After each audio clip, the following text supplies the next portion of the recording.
Hola amigos, gracias. Hola Perú. Muchísimas gracias por recibirnos en sus hogares y por acompañarnos en nuestro programa.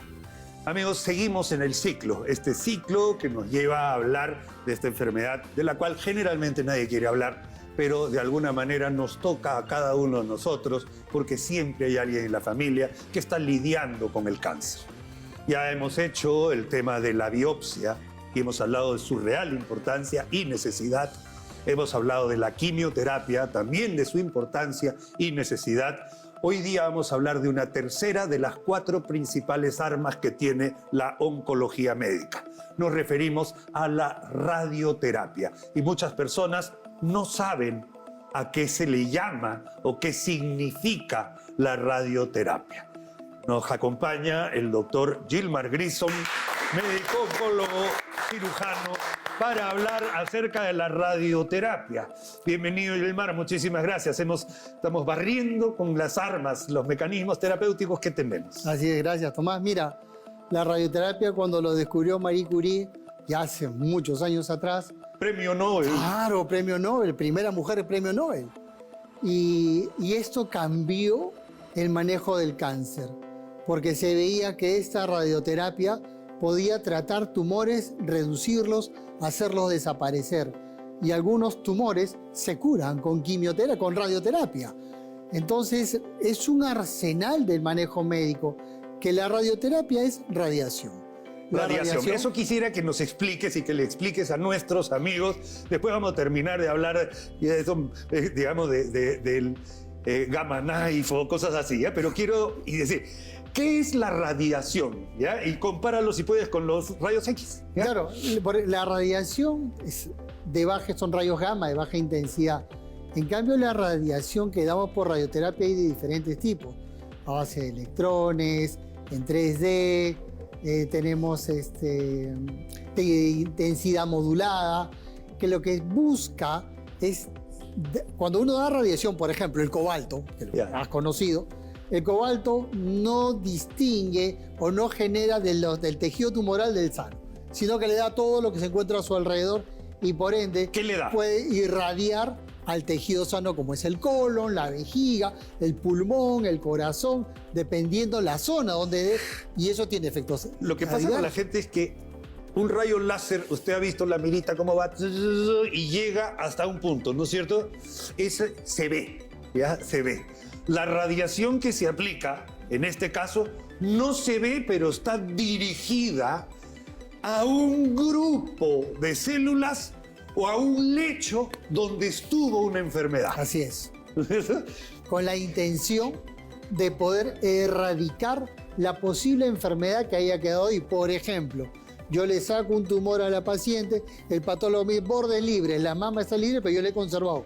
Tiene que recibir radioterapia. Pero doctor, usted ya sacó el tumor, ya no hay nada, ¿por qué me tiene que dar radioterapia?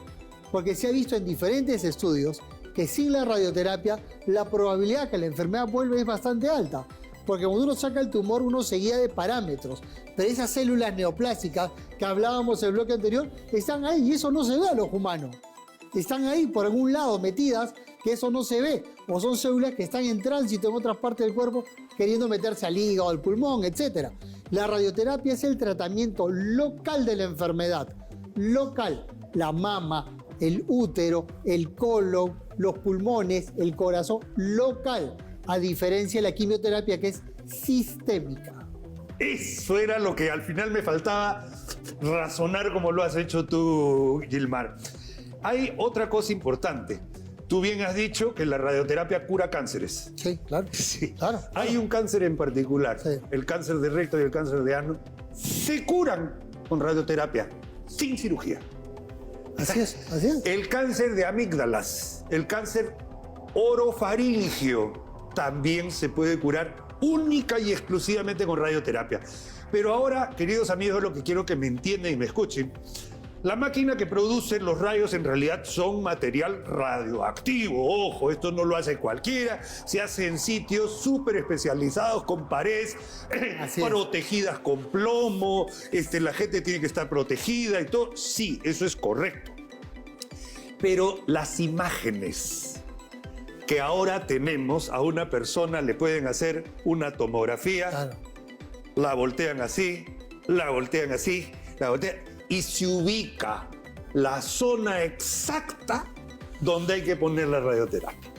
Y los rayos ahora van tan súper teledirigidos que no afectan normalmente los órganos del costado. Eso ha mejorado, Ilmar, con la ciencia y la tecnología, sobre todo de las imágenes. Así es, porque hoy en día la tomografía de simulación, para poder ubicar el tumor, como esto gira la máquina alrededor del paciente, y hoy día el cobalto es así, vertical, mientras que en 3D o intensidad modulada, la máquina gira alrededor del paciente para dar mayor cantidad de radiación al tumor y menos cantidad de radiación al tejido sano, de tal manera que hay menos efectos adversos. Perfecto. Una cosa más. Si nos vamos ya a la ultraciencia, especialmente creo que Chile y Argentina son los más desarrollados en este tipo de cosas, es que ahora, amigos, existen robots. Robots, vamos a decir, existe además en nuestro país, sí existe un sistema donde estos rayos, especialmente rayos gamma, se pueden focalizar con un error hipermilimétrico, submilimétrico le llaman así, submilimétrico. Es decir, la capacidad de que se vaya a otro sitio es menor que la de 1 milímetro. Y son rayos que van concentrados hasta llegar a ese punto. La máquina se programa y se pueden hacer tratamientos de radioterapia detrás del ojo, por ejemplo. En un sitio no accesible como el cerebro, la base del cráneo. O sea, se puede llegar a través de esta tecnología que existe en el Perú, a través se llama, voy a decirlo, no importa, Gamma Knife. Claro. ¿Ya? Así se llama la máquina, pero acá en el Perú hay un centro de Gamma Knife y pronto va a haber el Cyber Knife. Es ya más allá todavía. Que la máquina respira con el paciente, imagínese usted. ¿Ya? El Cyber Knife, que eso hay en Chile, acá nomás. Y es un avance tecnológico, porque uno entra con la ropa puesta y se va con la ropa puesta. Así nomás. No tiene ni que esterilizarse, y sale operado sin operarse. Y esas son cosas que están viniendo gracias a la tecnología. Es verdad, eso está revolucionando el manejo del cáncer en el mundo. Y es una tecnología que ya la tenemos en el Perú, previamente los han tenido nuestros hermanos chilenos y argentinos, y nosotros estamos en esa línea de poder seguir, tener nueva tecnología aquí en nuestro país. Totalmente de acuerdo, Gilmar, muchísimas gracias. Queridos amigos, muchas gracias. Seguimos hablando de las herramientas que tenemos contra las enfermedades oncológicas. Tenemos un bloque más del cual le vamos a adelantar, porque vamos a hablar de lo más nuevo. La inmunoterapia. Reforzar nuestro sistema inmunológico para que el sistema inmunológico nos ayude a combatir el cáncer. Muchísimas gracias y continuamos con más de nuestro programa. Esperen nuestro siguiente capítulo.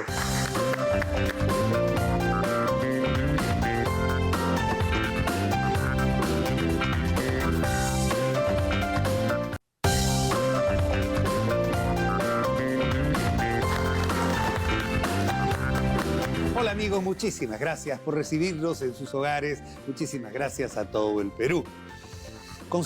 Siguiendo con nuestro mensaje, vamos a ir dirigiéndonos esta vez hacia el sistema endocrino, el sistema endocrinológico, aquel sistema glandular que permite que la mayoría de los otros sistemas del cuerpo, respiratorio, cardiovascular, digestivo, funcionen correctamente, gracias a estas secreciones que tienen las glándulas. Las glándulas pueden tener algunas solo secreciones internas, que es una glándula endocrina, y hay secreciones externas que se llaman exocrinas. Quiere decir que van hacia afuera y las otras van directamente hacia la sangre. Una de las glándulas importantísimas que tenemos en nuestro cuerpo es una glándula en forma de mariposa que está en nuestro cuello, que se encarga del metabolismo. Una palabra rara. ¿Y qué es el metabolismo? Es el funcionamiento de nuestro cuerpo, la energía que tiene, si funciona más lento, más rápido. El tipo de gasolina es la hormona que en realidad tiene o que da la glándula tiroides. Y a través de eso nos corresponde conversar con un médico especialista. El día de hoy nos acompaña el doctor Jimmy Paucar Alfaro del Hospital Emergencias de Villa El Salvador. Bienvenido, doctor. Muchísimas gracias por acompañarnos el día de hoy para hablar de un tema complicado. No es fácil entender el sistema endocrino y la glándula tiroides cuando uno no sabe cómo algo que esté en el cuello puede llegar a ser tan importante para que funcionemos bien. Así es. Una de las características especiales de esta glándula tiroides es que la hormona que produce tiene receptores en casi todas las células del cuerpo y por lo tanto es muy importante para el funcionamiento adecuado. Es el combustible de muchas de ellas, va a hacer que todos se activen, que funcionen, que trabajen adecuadamente. Y ahí viene una de las características importantes de esta glándula tiroides, que es que las hormonas que produce, cuando no se producen adecuadamente, dan síntomas muy dispersos en todo el cuerpo, en todo el organismo. Y es ahí donde nos genera algunos problemas. Claro, porque la glándula puede o funcionar mucho o funcionar poco. Entonces va a haber o más combustible o de menor calidad, vamos a decir, o menos combustible o de menor calidad. Entonces eso es lo que genera lo que se conoce como hipotiroidismo, cuando funciona la glándula poco o las hormonas no llegan lo suficiente, o hipertiroidismo cuando funciona en exceso. Básicamente viene a ser eso. Sí, y es algo que tendríamos que conversar mucho con los pacientes porque muchos pacientes piensan que el solo hecho de tener una glándula de la tiroides ya es una enfermedad. Ellos vienen diciendo, tengo la tiroides. Con la tiroides. Y no es así, ¿no? En realidad, no tener la tiroides sería grave. Pero tenerla es una situación normal. El problema es cuando funciona de más, que hablamos de un hipertiroidismo, que es un exceso de producción de hormonas tiroideas, o un hipotiroidismo, cuando más bien estas hormonas están produciéndose por debajo de lo que deberían para que funcionemos adecuadamente. Perfecto. Doctor, antes, y esto está identificado en los huacos retratos que hace muchísimos años, una enfermedad endémica, especialmente en el norte del Perú, que era el famoso bocio. Gracias. Para que las personas entiendan, porque mucha gente dice, bueno, yo ¿cómo puedo estar mal de la tiroides si no tengo bocio? Bocio es el crecimiento exagerado de la glándula que hace que crezca. Y eso, con una muy buena política de salud, se logró corregir solamente agregándole yodo a la sal que uno consume. Eso sí, una política mundial, además, extraordinaria para nuestro Perú, porque ahora es muy raro ver un caso de bocio. Así es, y más bien en estos tiempos estamos nosotros con mucho miedo por las nuevas modas que hay ahora, de las sales que no contienen yodo, que son sales de maras, otros tipos de sales rosadas, negras, que no nos aportan el yodo, que acá en la costa muchas veces no hay problema, pero en zonas de la sierra, en zonas de altura, no hay la cantidad de yodo que necesita nuestra tiroides para trabajar. ¿Por qué el yodo, doctor, justamente? El yodo es un micronutriente que utiliza la glándula tiroides, es la materia prima para que pueda producir estas hormonas tiroideas. Sin yodo, lo que hace la glándula tiroides es buscar otra fuente que la pueda nutrir. Y por eso crece. Y crece. Y a eso lo conocemos como bocio. Perfecto. Doctor, para entender un poquito mejor cómo es esto de la glándula y por qué, dónde está, cuáles son sus partes, su anatomía, y después ya nos sentamos para conversar de nuevo acerca de la hiperfunción y luego de la hipofunción de la tiroides. ¿Le parece si nos vamos a la... Claro. Adelante, por favor, doctor. Gracias. Muchísimas gracias. Muy bien, doctor. Esta es una glándula. Acá nosotros podríamos palpar lo que se conoce como la manzanita de Adán, ¿no es cierto? Básicamente el cartílago cricotiroideo. De acuerdo. 3 dedos más abajo tenemos una hendidura donde encontramos la glándula tiroides, que normalmente no debería ser palpable, doctor. Así es. Normalmente no es palpable, tampoco es visible. Entonces es importante que tengamos en cuenta esta localización porque la glándula tiroidea se encuentra en la posición anterior e inferior del cuello. Entonces eso es importante porque muchas personas consideran que por tener problemas en el cuello, en la parte superior o quizás en la parte media, en la altura del cartílago tiroides o la membrana superior, nos asustamos y pensamos que es nuestra tiroides. Y no necesariamente es así. Perfecto. Normalmente no se palpa, pero si se palpa, podemos estar hablando de un crecimiento de la glándula, ¿no es cierto? Así es. Perfecto. Normalmente nosotros en la evaluación médica lo que hacemos es buscarla. Y para eso utilizamos maniobras en la evaluación clínica para saber primero el tamaño. La segunda consideración es la textura que debe tener la glándula tiroidea, porque puede tener un tamaño normal, inclusive un poco más pequeño, pero muchas veces está endurecida y una glándula no puede estar endurecida. Entonces, si hay alguna de estas consideraciones, tenemos que ampliar nuestra evaluación. O buscar lo que nadie quiere encontrar, nódulos. Los nódulos en la Los tiroides. nódulos, un Tan bultito que depende a veces del lóbulo derecho o del lóbulo izquierdo. Entonces va a depender muchas veces el acto médico para ver eso. Muy bien, tenemos estas en la glándula, sabemos dónde está localizada. Ahora vamos a ver cuáles serían las consecuencias de una función exagerada o una disminución de la función de la glándula tiroides. Adelante, por favor, con nuestra listita. Ok, acá tenemos. Qué raro, ¿cómo puede estar influenciada la tristeza, la depresión, largas siestas con la glándula tiroides, Y doctor? esto es muy importante porque la glándula tiroides está muy involucrada en lo que es el metabolismo y también en lo que es el sistema nervioso y psicológico. Las enfermedades de la tiroides se han asociado a trastornos emocionales, afectivos, como por ejemplo la depresión o la ansiedad. Entonces, esto enmarca la importancia que tiene la glándula tiroidea. Hoy por hoy, los colegas, amigos de psiquiatría, toda persona que tenga ansiedad o depresión le hacen un estudio de la función tiroidea para saber si por ahí hay algo que los esté detonando o que esté ayudando como factor de riesgo a producirlas. Yo acá pondría una cosita más. Repentino aumento de peso o disminución repentina de peso. Así es, ¿no es cierto? así es. Claro. Recordemos que la glándula tiroides es muy importante para lo que es el metabolismo energético.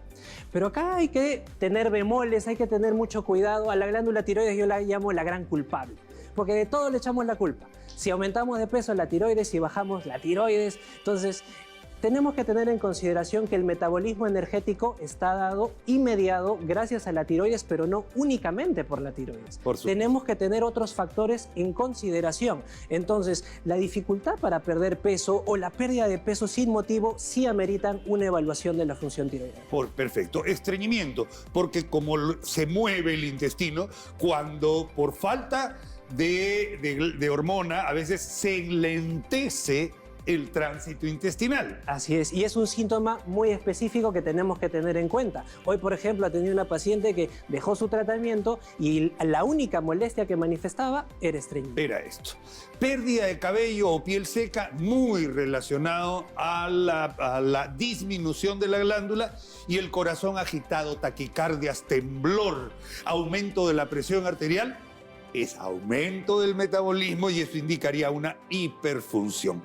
Doctor, es difícil abarcar en 10 minutos el manejo y el funcionamiento de la glándula tiroides, a pesar de que hemos dado información pertinente e importante.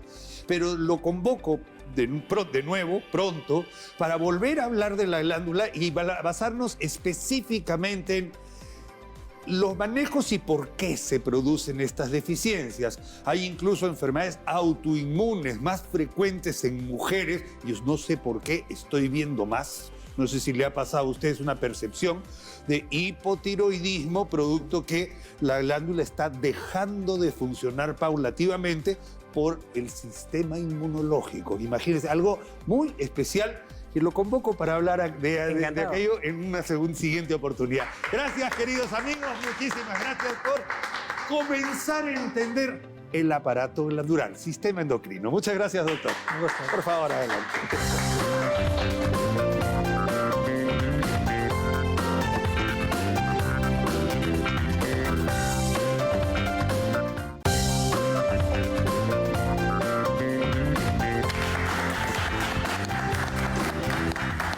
Perú, muchísimas gracias por recibirnos en sus hogares, muchísimas gracias por acompañarnos en esta hora del día.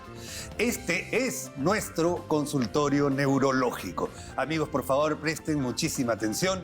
El hecho de poder investigar, meterse dentro del sistema nervioso es no solo apasionante, sino también nos llena de información, porque es quizás lo más complejo que pueda tener nuestro cuerpo. Llegar a ser un neurólogo de experiencia cuesta muchísimo trabajo y cuesta muchísimas horas de sueño y de experiencias.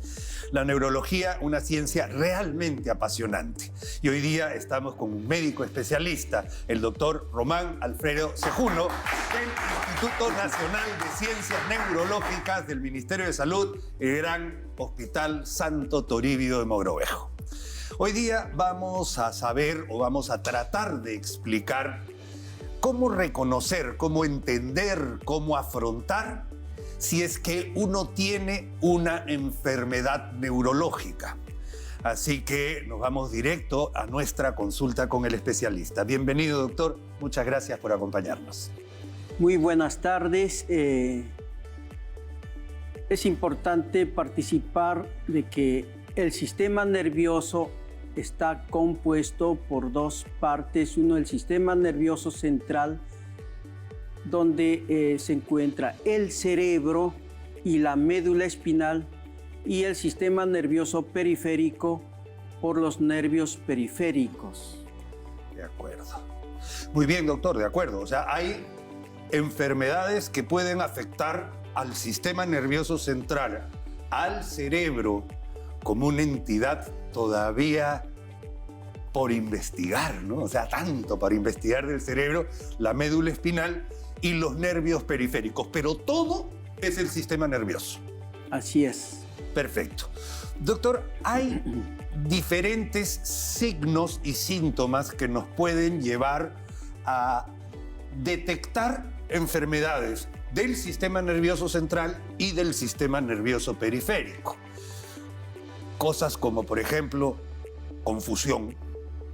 Una persona que de un momento a otro, que está totalmente lúcida y comienza a confundir palabras, confundir ideas, estaríamos evidentemente hablando de algo central. Pero si hay un dolor específico en el dedo índice, por ejemplo, ya podríamos estar hablando del sistema nervioso periférico, ¿no es cierto?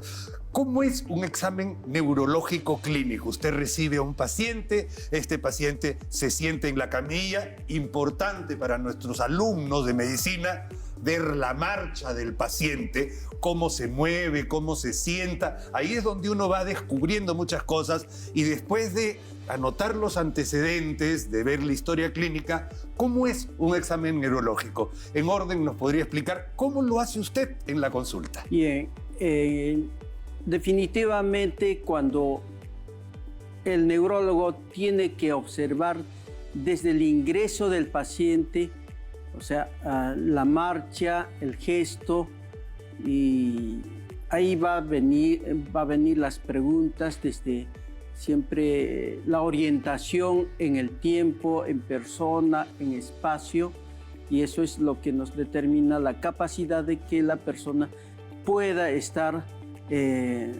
dándonos buena información, y si hay algún acompañante, en algunos casos existe, también a ellos se les debe escuchar.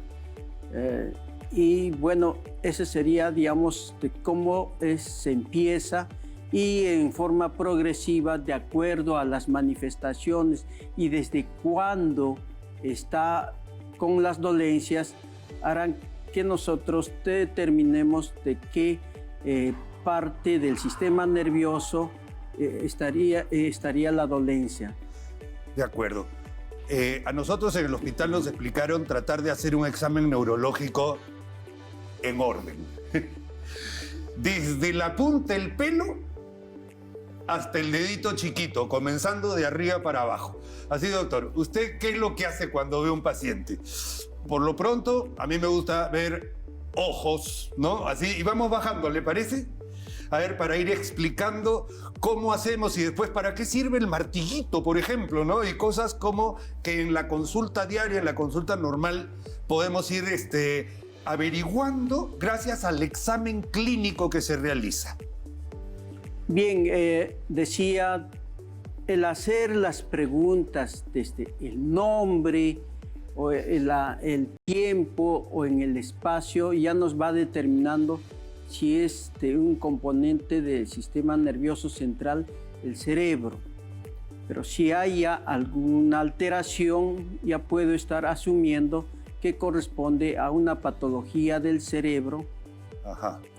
Y en algunos casos también, si hemos observado una marcha característica de la médula, nos va a expresar en alteración de extremidades inferiores o de las 4 extremidades, puede ser. Entonces ya con ello nos puede estar orientando a qué patología está correspondiendo. O cuando son de nervios periféricos o de pronto me plantea que estoy perdiendo fuerza en las manos, en los pies, ya eso ya corresponde al sistema nervioso periférico. Muy bien. Por ejemplo, importa el cuello. Hay características específicas, movimiento, dolor, irradiación hacia las extremidades. Y después seguimos bajando. Tome aire, señor, señora. A veces no se coordina. Luego, lo que usted dice, fuerza muscular. Señora, apriéteme los dedos. Perdón, doctora, sí, a ver, apriéteme los dedos. Esto, apriéteme, fuerte, fuerte, fuerte. Yo veo si el paciente me está apretando los dedos o si efectivamente hay una disminución de la fuerza muscular, ¿no? De ahí, a ver, señor, señora, tóquese la punta de la nariz, haga esto. Ya, ahora cierre los ojos y haga esto. Y en eso el paciente hace así. Y no llega a la nariz, ¿no es cierto? Coordinación, tantas cosas para explicar. Y justo para eso tenemos un pantallazo de los principales síntomas y a qué podrían deberse. ¿Le parece, doctor, si nos acercamos a la pantalla? Adelante, por favor, maestro. Pase usted. ¿Cómo saber si tengo enfermedades neurológicas? Adelante, señor director. Muy bien. Debilidad o parálisis. Ya hemos hecho una prueba de debilidad, pero lo mismo se puede hacer en las piernas. No sé, a ver, ¿cómo lo examina, doctor? Bien, existen patologías que acuden por presentar debilidad en extremidades. Enfermedades como es frecuente, la diabetes condiciona una polineuropatía diabética, un ejemplo de eso. Ajá. Es ahí donde voy a utilizar el martillito usted expresaba. Entonces se pierden los reflejos en esta patología o no hay fuerza, aprieta los dedos y no hay la fuerza. O también eso es lo que nos pueda manifestar una parálisis progresiva desde la parte distal en forma ascendente. Ajá. Ya, entonces, estaríamos frente a una patología de nervios periféricos. De acuerdo. Y claro, yo le puedo decir, a ver, señora, patee. Ajá, puede patear. Pero hay otras personas que, a ver, dice, a ver, patee, y no le da. Así diagnostico, así comienzo a sospechar debilidad muscular, problemas, ¿de acuerdo? Ahora, movimientos anormales. Acá podemos hablar de muchas cosas, porque pacientes deben llegar a su consultorio y les pueden decir, doctor, últimamente estoy tembleque. Y me tiembla la mano, especialmente cuando estoy en reposo, por ejemplo. Y ese es un movimiento anormal, que no debería ser. Bien, estaríamos hablando de una enfermedad, la enfermedad de Parkinson, que se caracteriza por un temblor involuntario aún estando en reposo. Claro.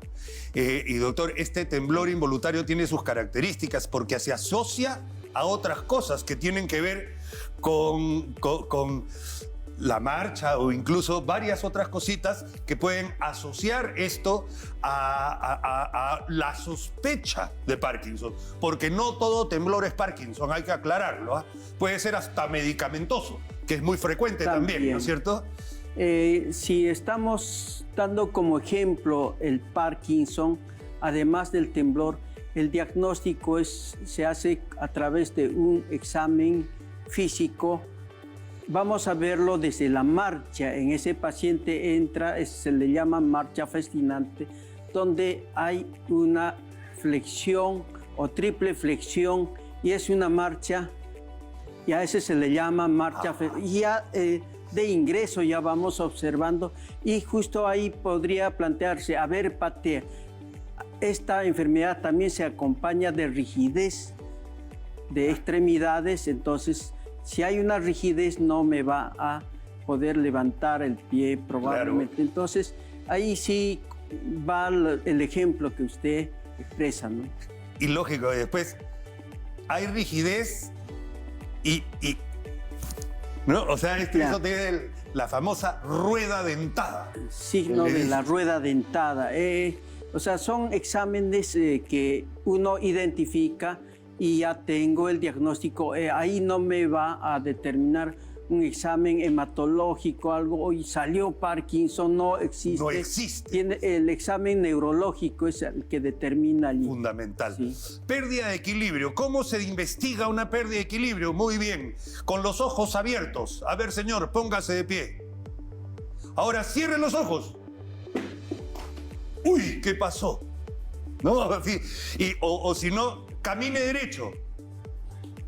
Y comienza a caminar de costado. O señor, vaya para allá y regrese. Y tú te das cuenta, uno se da cuenta cuando investiga ese tipo de cosas porque hay una pérdida del equilibrio. Esto estaría indicando una lesión más de tipo nivel cerebro, pero a nivel cerebeloso, una zona del cerebro, ¿no es cierto?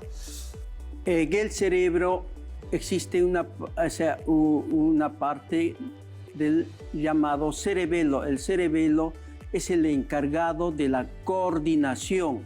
Claro. Ahí es donde daba el ejemplo, a ver, cierra los ojos, vamos, levantamos el codo y tiene que ir, y si llega a la punta de la nariz o no. Entonces, claro. Pero a ver, como dice, puede ser arriba, se pasa o no llega o muy abajo. Ahí estaríamos con una alteración de la coordinación. Sería un problema cerebeloso. Cerebeloso. Ojo que esto debe hacerse con los ojos cerrados, porque con el ojo abierto el paciente engaña. O sea, por varias cositas. Dificultad para tragar o sentir un bulto en la garganta. Estaríamos hablando de un reflejo normal, de un reflejo que es prácticamente inconsciente. Nosotros tragamos saliva todo el tiempo y no estamos pensando, uy, tengo que tragar saliva para pasarla, ¿no es cierto? Entonces la idea es que cuando hay esta dificultad, puede haber un trastorno a nivel de los pares craneales, del nervio glosofaringio, del nervio que podría estar indicando alguna patología a este nivel, ¿no es cierto? Bien, los encargados para la deglución son nervios craneales, en este caso el glosofaringio, o bueno, si en esto hay una alteración, puede haber dificultad para deglutir tanto sólidos como líquidos. Y eso puede pasar en pacientes conscientes como en pacientes inconscientes. Así que hay que, ojo con eso que es súper importante. Falta de reacción. Esto también es importante y ojo, puede verse una diferencia y también hay que hacer muy bien la historia clínica. Esto en muchos casos también se puede deber al exceso de medicamentos. Hipnóticos, sedantes, anticonvulsivantes, un montón de enfermedades o un montón de síntomas que están en relación al acúmulo de sustancias. Por ejemplo, doctor, fenobarbital, algo que se da como si fueran caramelos a las personas que dicen tener epilepsia. Y a la larga, el exceso de fenobarbital produce una falta de reacción. Bien, dentro de los antiepilépticos o ahora llamados anticrisis, sí estaría, pero también el consumo también de ansiolíticos como clonazepam o alprazolam, que también es de uso frecuente. puede condicionar esa falta de reacción. Perfecto. Doctor, tomamos asiento, por favor, para cerrar este bloque. Adelante.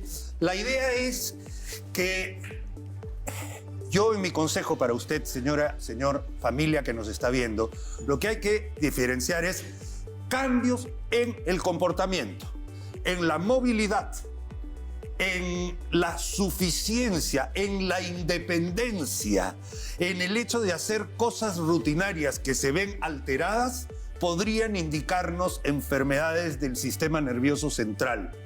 Dolores, inmovilidad, debilidad podrían indicarnos enfermedades de nervios periféricos, y para eso hay que acudir al neurólogo. Unas palabras finales, por favor, doctor, para las personas que nos están viendo en sus casas. Bien, estamos en una época donde la esperanza de vida de las personas cada vez es mayor y según la edad pueden sumarse muchas patologías, no solamente del sistema nervioso. Entonces la prevención en diferentes, de repente, órganos. Y prevención detectando precozmente algunas de las alteraciones que hemos conversado. No las deje pasar. No diga es cuestión de la vejez, porque estas cosas tienen solución o tienen por lo menos manejo si es que se atacan desde temprano. Y eso es importantísimo, acudir a un centro neurológico para que nos pueda descartar enfermedades y poderlo manejar. ¿Estamos de acuerdo, doctor? Muchísimas gracias por habernos acompañado. Muchísimas gracias, queridos amigos. Nosotros regresamos enseguida con más de nuestro programa.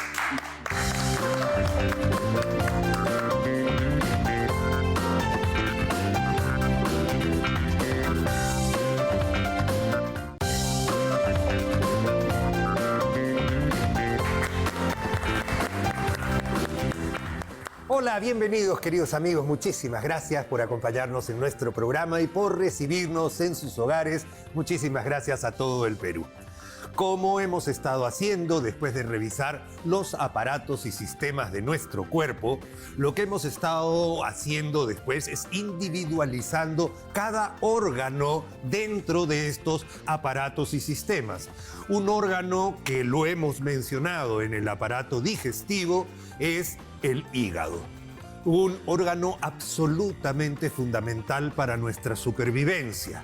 Es un órgano que además cumple más de 600 funciones bioquímicas que nos ayudan a vivir en este mundo. Y lo voy a decir así, porque es el principal anti-toxinas que existe. Y nosotros estamos agredidos normalmente por las toxinas que comemos, las que absorbemos a través de nuestra piel, las que podemos eventualmente recibir también del medio ambiente, los venenos, digamos, unas picaduras, todo lo que podamos usar, incluso alimentación, nutrición, el alcohol, las drogas, todo eso se sintetiza en el hígado, se metaboliza en el hígado como un gigantesco laboratorio, aparte de tener las funciones digestivas que vamos a comentar enseguida. Hoy día, amigos, en un tema apasionante vamos a hablar de un órgano noble, de un órgano además súper especial para todos los animales vertebrados. Eso lo vamos a ver enseguida. Por eso les pido que me acompañen un momentito al video wall, a nuestra pantalla, para hablar un poco de nuestro hígado. Adelante, vamos a ver, acompáñenme por favor. Muy bien. Una maravilla. Aparentemente el hígado se ve que está roto en dos partes, ¿no es cierto? Este es un corte natural que tiene el hígado que lo hace hacer hígado izquierdo de hígado derecho, vamos a decirlo así. Pesa aproximadamente 1.500 gramos, es decir, 1,5 kilos en condiciones normales. Ocupa 1/3 superior lateral derecho de toda la cavidad abdominal. Si tuviéramos que sacar algunos órganos, como la piel, sería el órgano que ocupa más espacio en el cuerpo junto con los pulmones cuando están inflados. Aparte, recibe un aporte de sangre muy especial. porque hay una vena importantísima, que es esta vena que vemos acá, que se llama la vena porta. La vena porta es una vena muy especial. Esta vena viene de los intestinos, trae las sustancias tóxicas y las lleva al hígado, al tejido hepático, al hepatocito, a la célula más chiquita que existe en el hígado. Y cada una de esas células va a hacer una función metabólica, una función en la que va a traer que todas las sustancias, la comida, las proteínas, las vitaminas, los minerales, todo va a ser traído por esta vena que viene de la mesentérica superior, la mesentérica inferior, de la esplénica, y forman la vena porta. Y eso que trae es sintetizado, manejado en el hígado de una manera muy especial, porque lo que hace es almacena las cosas buenas y mete en el torrente sanguíneo otras cosas buenas. Y lo que no puede sintetizar o manejar va a través del sistema arterial al resto del cuerpo para limpiarse a nivel de los pulmones, a nivel del corazón, para luego ser drenado por los riñones. El hígado está segmentado en 8 segmentos, imagínese usted. ¿Cómo puedo cortar el hígado en 8 segmentos? Es muy sencillo, porque la anatomía lo que ha hecho es que a este pedacito que lo irriga esta arteria tiene esta vía biliar y hay una vena, es un segmento. Este es otro segmento, este es otro segmento, este es otro segmento y hay un segmento por abajo también.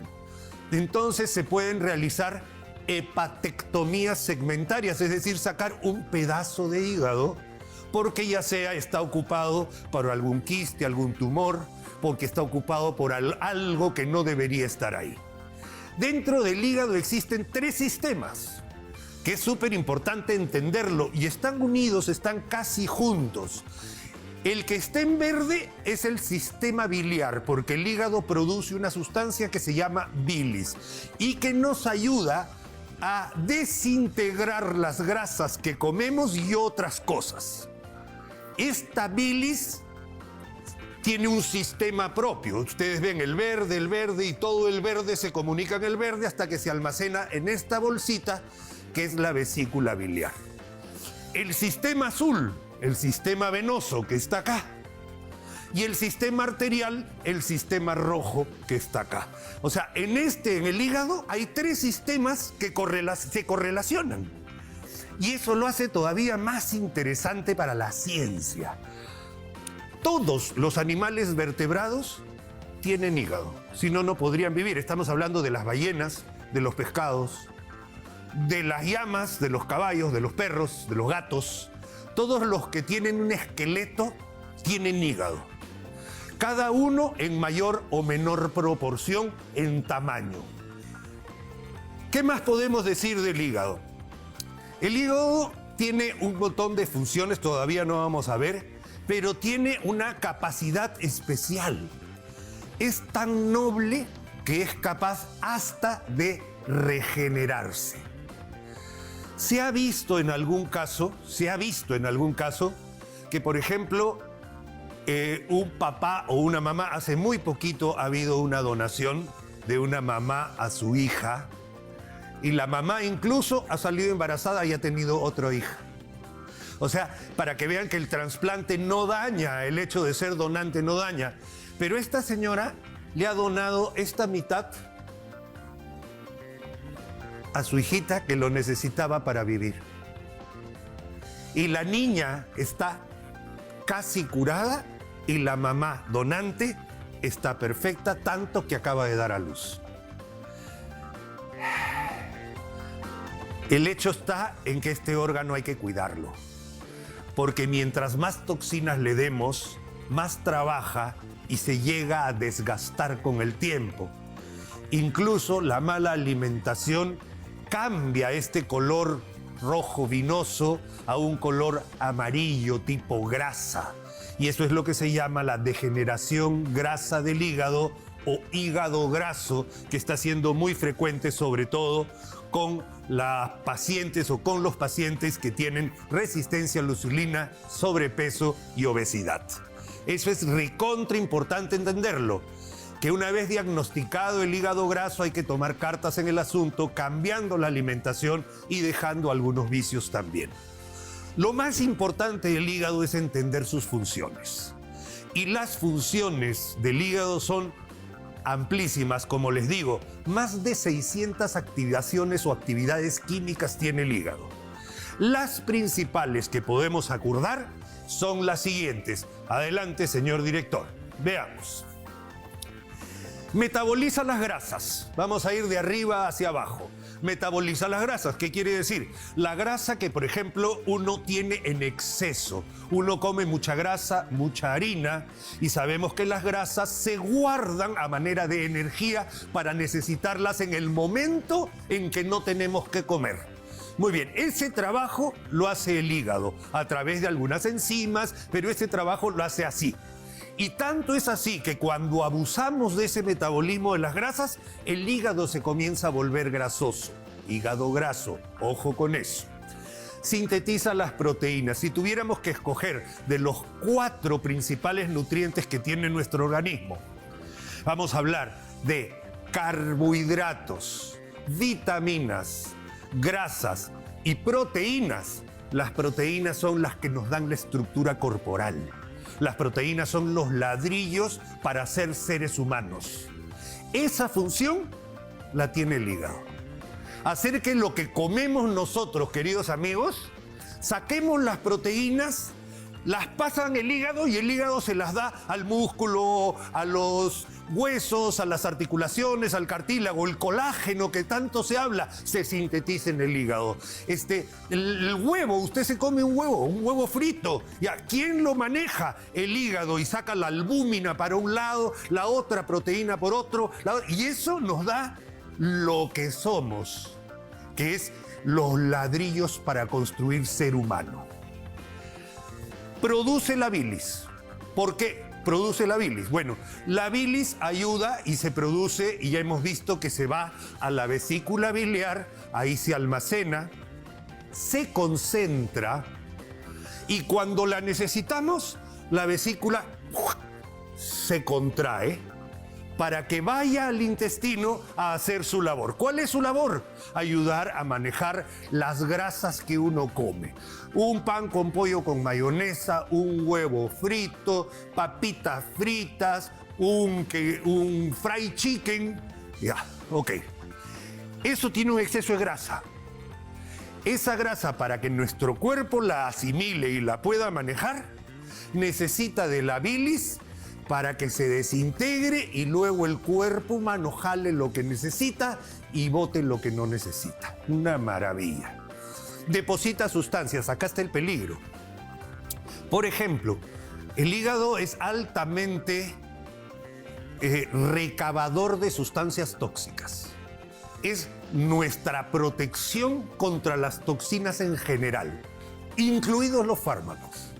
Y hay fármacos de venta libre que se compran y cuando se toman en exceso, ¿dónde se almacenan?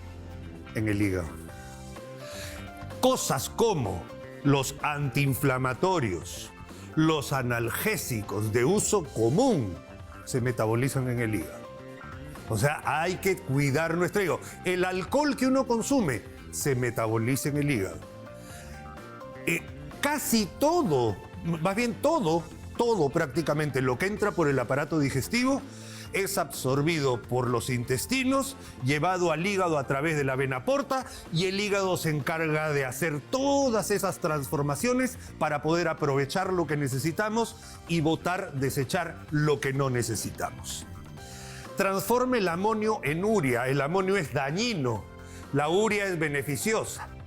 Claro, el exceso de urea se elimina. Siguiente, metabolizan los hidratos de carbono, las harinas. Usted se come un pan, una torta, y estos hidratos de carbono son los que transforman esa energía que son los azúcares. Los hidratos de carbono son azúcares, se utilizan para la energía. Esa energía. Lo que nos sobra, el hígado es tan inteligente, tan hábil, tan trome, que lo que nos sobra lo guarda para reserva. El problema está que a veces, al no hacer actividad física, no gastamos los azúcares suficientes y tenemos demasiado almacenamiento de reserva. En este caso, grasa inflamatoria y obesidad. Finalmente, sintetiza los factores de coagulación. Imagínense, los factores de coagulación dependientes del hígado. Si nosotros no tuviéramos buena albúmina que hace el hígado, si nosotros no tuviéramos la vitamina K que se sintetiza en el hígado, nuestra sangre ni siquiera coagularía. Entonces, cuando hay una falla hepática terminal grave, el paciente cursa con falla de coagulación intravascular. No coagula, el paciente se muere. Es una maravilla. Y por otro lado, desintoxica la sangre. Es correcto lo que se dice. Desintoxica nuestro organismo. El problema es que no podemos cargarle tantas toxinas a nuestro hígado. Hay que respetarlo, hay que cuidarlo, pero el hígado es un órgano noble. Tan noble que se regenera. Tan noble que usted puede donar la mitad de su hígado a su familia que lo necesite. Es un capítulo entero de 4 semanas en cualquier curso de fisiología. Del hígado podríamos hablar en este programa montones. Lo que pasa es que esto va para usted, para que cuide su hígado y para que haga sus chequeos. Se llama perfil hepático, el chequeo que uno tiene que hacer para ver el funcionamiento del hígado. Muchas gracias, queridos amigos. Me he explayado un poquito más de lo normal, pero este órgano, el hígado, lo merece. Muchísimas gracias por habernos recibido en sus hogares. Nosotros nos despedimos. Hasta el próximo programa, queridos amigos. Que pasen una linda tarde.